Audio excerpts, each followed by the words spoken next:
Hi, this is DJ Slope from Slope's Game Room, and today we're going to be looking at Disney's 18th animated classic, which is The Sword in the Stone. Whiz bang wizardy of whimsy, it's Sword in the Stone. First released on December 25th, 1963. And here to tell us the story of The Sword in the Stone and give us his own personal review is none other than MyGamerXP. Hello, I'm Matt from MyGamerXP and I'm here to talk about one of my favourite Disney movies, which is Sword in the Stone, based on the legend of King Arthur and a book by T.H. White. Now the film opens explaining that the king has died without an heir, so a legendary sword appears, which basically has an inscription on it stating that whoever removes this sword from the stone will be the rightful King of England. And of course, everybody tries to take this sword. All the strongest people in the land, groups of people together, and no one succeeds. So eventually the sword becomes forgotten about. Now apparently the land falls into darkness and people live in fear of each other and stuff like that. But this being a Disney movie, it's not actually as bad as it sounds. It's pretty tame.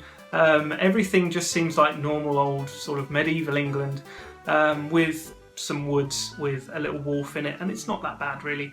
And it's not long before we're introduced to Merlin and his pet owl Archimedes. Now they have this kind of interesting friendship and they come across like two bickering old men really, which is a kind of good dynamic to have. And Merlin is basically clumsily preparing for someone to arrive later that day. He doesn't know who, but he knows someone will arrive and land on a particular chair. And obviously Archimedes doesn't believe him. Well, I say obviously, he's been living with him for quite a while, so I'd assume he'd kind of know how things work and understand that he is a magician, but never mind. And then obviously we meet Arthur, or Wart as his foster family tend to call him. But Arthur, he has a few mistakes here, there and everywhere that ends up him going into the woods to find an arrow, and he falls through the roof of Merlin's house and lands in the chair he prepared earlier for him. Now this film is all about learning to use your initiative, the kind of mind over matter. And Merlin helps teach these lessons. He takes Arthur on as a kind of student, and he turns him into a fish, a squirrel and a bird basically. And each of these kind of mini adventures has its own obstacles and challenges that Arthur needs to overcome. And over this time as well, Archimedes, who's kind of gruff and mean and awkward, he gradually builds warmth and he builds a friendship with Arthur, and that's like a really nice kind of part of the film. And it adds kind of humorous elements as well. It lightens the mood, you have that sense of danger, and then it's lifted with these kind of comical little moments. But unfortunately it's not long before things take a turn for the worst, and Arthur stumbles into a witch's house who goes by the name of Madam Mim. Now Madam Mim, it doesn't take her long until, before she shows her kind of ill intentions towards Arthur, and luckily Merlin sort of bursts in and saves the day. After Merlin beats Madam Mim, Arthur, a little bit later on, is called to be the squire to his foster brother, who is entering a tournament over in London. Now, the winner of this tournament will become the new King of England, because people had forgotten about the sword and it had been so long, and basically they want to get out of this dark age without having any kind of king or ruler. But Arthur, being kind of absent-minded like he is, and clumsy and forgetful, he forgets the sword at a very crucial moment, so he's sent off to kind of find a replacement. Now in his search he stumbles across unknowingly to the legendary sword in the stone, simply removes it and takes it to his foster brother. And everyone is amazed. They kind of think it's a hoax, or they think it's a joke, or someone's playing a prank on them, so they go over to the stone and they see that it is indeed the sword from the stone. So they place it back in and they ask him to remove it. Obviously his foster brother thinks if you've taken it out already, maybe it's loose and whatever, and his kind of hot-headedness, he kind of goes and tries to pull the sword and he can't. And loads of other people try again and no one can do it. And as Arthur touches the sword, the kind of light shines on him. You hear a nice little bit of music in the background, and he easily just removes this sword. And everyone's in awe. And you probably guessed it, he becomes the King of England, King Arthur, and that's basically the end of the movie. Now, I remember watching this movie as a kid and absolutely loving it. I watched it again recently just to kind of refresh my memory for this particular video, and I enjoyed it just as much as I did back when I was a kid. You know, I loved the magic. I've always been fascinated in magic, and this kind of captured that kind of childlike wonder. You know, what would it like to be? What would it be like to be a fish and swim, you know, through the water, and to be a bird and fly and things like that? It was really fascinating, and it has its flaws, this movie. There's certain plot points where you kind of scratch your head and think, you know, that doesn't quite make sense. You know, if you're over analytical of these things, like I am a little bit, unfortunately, but it has a lot of charm, and it is an absolutely wonderful movie.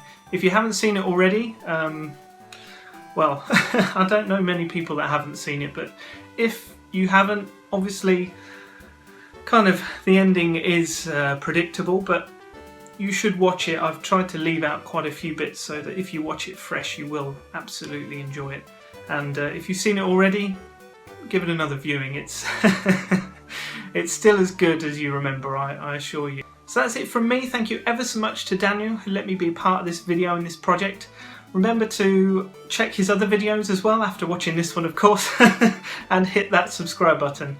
If you're interested in the kind of thing I do retro game reviews for things like Sega Mega Drive. I will be branching out to other consoles in the near future. I have one Disney video at the moment, which is a Lion King Mega Drive review, so watch this first, and if you're interested, by all means check that out. Thank you ever so much, and I'll see you in the near future.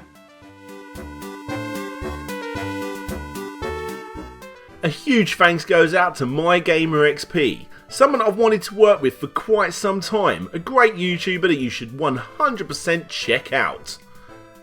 And you know what? I agree. As a kid, I was hooked on this movie. It's a simple story, but brilliantly told. But enough about the movie, let's talk about the games.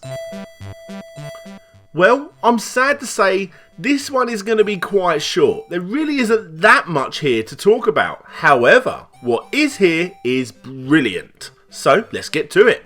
Firstly, you have Merlin, who's appeared quite a few times in the Kingdom Hearts games, and hopefully we'll get to see more of him in future adaptations.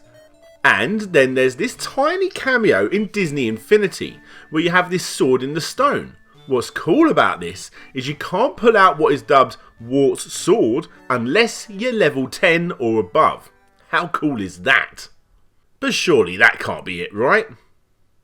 Nope. There is one more tiny cameo found in a certain classic Mickey Mouse game on the Mega Drive, and it's one of my personal favourite platformers on the Mega Drive. Have you guessed which one it is yet? Mickey and Donald's World of Illusion.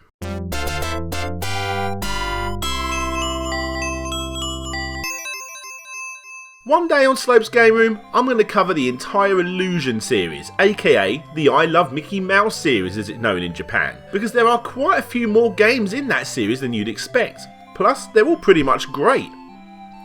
So the story is simple enough. You play as either Mickey or Donald, and it goes like this. Whilst preparing a magic trick, they find a magical box which turns out to be Pete, who sends them to a magical world, and now you've got to work together to get back. Okay, so it's a simple enough story. Easy to get to grips with. Also, you'll notice that the game's graphics are also brilliantly done. Disney games never hardly held back in the 90s on the Genesis, and this game is another example of how good a game can look in the 16-bit era. As a child, I was hooked. I honestly felt like I was playing a cartoon, something that is pretty much consistent in the entire Illusion series. Also, and this may seem a bit like a filler, but it's quite funny, everyone remembers those tiny little instances in old school gaming that made you stop and just think, wow, look at the graphics. Well, funnily enough, this barrel did that to me. A bit of an oddball thing to mention, but I wanted to share this little gaming memory with you all. All hail the barrel. Anyway, the game plays really well. Nice graphics, tight controls, co-op play as well. However, the game is seriously easy, and I mean seriously easy. I'm talking easier than this game, but not as easy as this game. Take that however you want, but in my eyes it doesn't really take away from the experience. Sure, it's short, but it's short and sweet. A brilliant experience that you have to at least try out once. Now when it comes down to references in the game, well, the game's full of them. It's not the only time you're going to hear me talk about this game on this list. And without spoiling the rest of those references, we're going to go straight to Madam Mim. So yeah, this game has quite a few random bosses, and it didn't go for the obvious ones, and for that I lift my hat. Now Madam Mim is an extremely easy boss, which I suppose fits the style of the game, and honestly, I've got really nothing else to say here. Look, there she is, that funny witch woman from Sword in the Stone. Like I said, there's really nothing else to say. The game's brilliant, definitely go give it a go. But for Sword in the Stone games, that's it. A tiny little appearance, but with that said, a highly welcomed one. And with that being everything related to the games, I'm going to pass it back over to MyGamerXP. Now before I go, I just want to show you a quick little something Merlin taught me. He taught me how to grab a coin from thin air. And I don't know why this works, but for some reason, it does every time. Hey guys, thanks for checking out mine and MyGamerXP's review on Sword in the Stone movie and video games. If you want to check out the last video or the next one, click the links that you see here. And if you want to see videos like this a week early, come and check me out on Patreon. Don't forget to subscribe to MyGamerXP and check out some great content. But for now, this is DJ Slope signing out, and hopefully I'll see you all next time.